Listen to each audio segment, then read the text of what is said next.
warahmatullahi wabarakatuh. Perkenalkan, nama saya Jumriani. Di video kali ini saya akan membawakan dongeng yang berjudul Timun Mas. Alkisah, di sebuah desa di Jawa Tengah, hiduplah seorang wanita parubaya bernama Mbok Srini. Ia merasa sangat kesepian dan setiap hari berdoa agar dikaruniai seorang anak.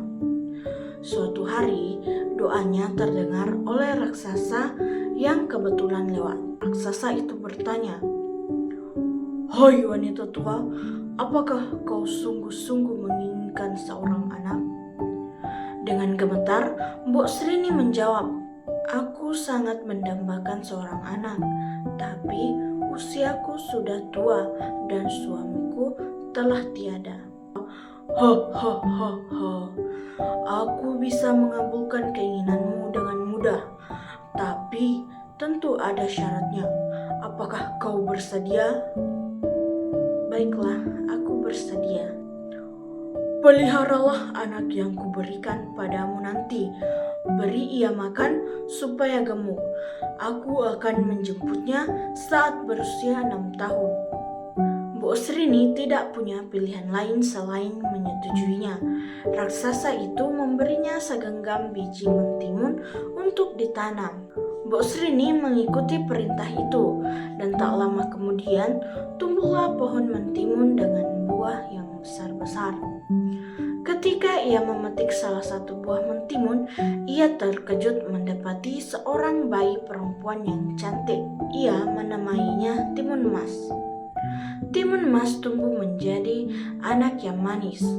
Mbok Srini merawatnya dengan penuh cinta. Namun, saat Timun Mas berusia 6 tahun, raksasa datang menagih janjinya. "Sabar, aku akan menyerahkannya padamu. Tapi, apakah kau mau? Tubuhnya masih kecil dan kurus. Aku rasa ia belum cukup lezat untuk kau makan. Ia sedang pergi, percayalah padaku. Kembalilah 2 tahun lagi. Aku jamin ia sudah gemuk." Raksasa setuju. 2 tahun bukan waktu lama, katanya kembali pergi. Mbok Srini lalu mencari akal untuk menyelamatkan Timun Mas.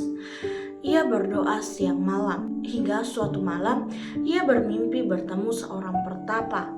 Pertapa itu berpesan agar Timun Mas datang menemuinya. Setelah mendaki berhari-hari, Timun Mas akhirnya bertemu pertapa tua berjubah putih di puncak gunung. "Permisi, Kek, namaku Timun Mas. Ibuku bilang kakek akan membantuku melawan raksasa jahat yang hendak menyantapku." "Oh, kau yang bernama Timun Mas?" "Ya, aku mendatangi ibumu lewat mimpi." "Cucuku, jika raksasa itu datang, berlarilah secepat mungkin. Ini, bawa 4 bungkusan ini, lemparkan satu persatu saat kau berlari." 2 tahun pun berlalu. Raksasa kembali dengan teriakan menggelegar, "Mbok Srini, mana anakmu? Aku sudah lapar." "Kumohon, jangan makan dia." "Enak saja, kau sudah berjanji. Serahkan dia." Dengan berat hati, Mbok Srini membawa Timun Mas keluar. Namun, Timun Mas berbisik, "Jangan khawatir, Bu." Saat melihat raksasa mengejar, Timun Mas membuka bungkusan pertama dan melempar biji mentimun. Ajaib, biji itu tumbuh menjadi ladang mentimun yang lebat. Raksasa terhalang, namun berhasil menerobosnya dengan susah payah. Timun Mas lalu membuka bungkusan kedua yang berisi jarum.